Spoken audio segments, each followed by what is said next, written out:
आणि एक महत्त्वाची बातमी चंद्रपुरातनं किडनी विक्री प्रकरणामध्ये चंद्रपूर पोलिसांना मोठं यश आलंय।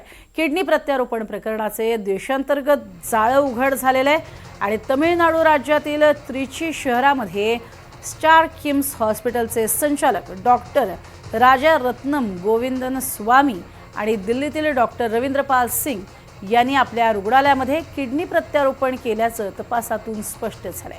किडनी घेणाऱ्या व्यक्तीकडनं 50 ते 80 लाख रुपये घेतले जात असल्याची ही धक्कादायक बाब समोर आली आहे।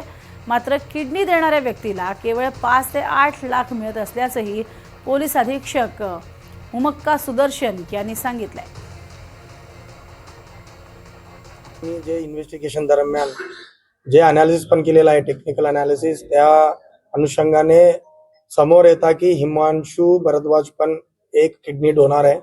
त्यांचे किडनी ते पण काय आर्थिक नुकसानामुळे ते पण किडनी विकण्यासाठी ते सोशल माध्यमातून ते कृष्णाला कॉन्टॅक्ट केलेला आहे आणि कृष्णाने हा हिमांशु भरद्वाजला स्टार किम्स हॉस्पिटल तिरुचिरापल्ली तामिळनाडूला घेऊन गेला आणि तिकडे डॉक्टर राजा रत्नम जे एमडी आहे स्टार किम्स हॉस्पिटलला आणि दिल्लीवरून डॉक्टर रविंद्रपाल सिंग ते आणि दोन मिळून त्यांच्या जो किडनी ट्रान्सप्लांट केलेला आहे ते समोर आलेला आहे।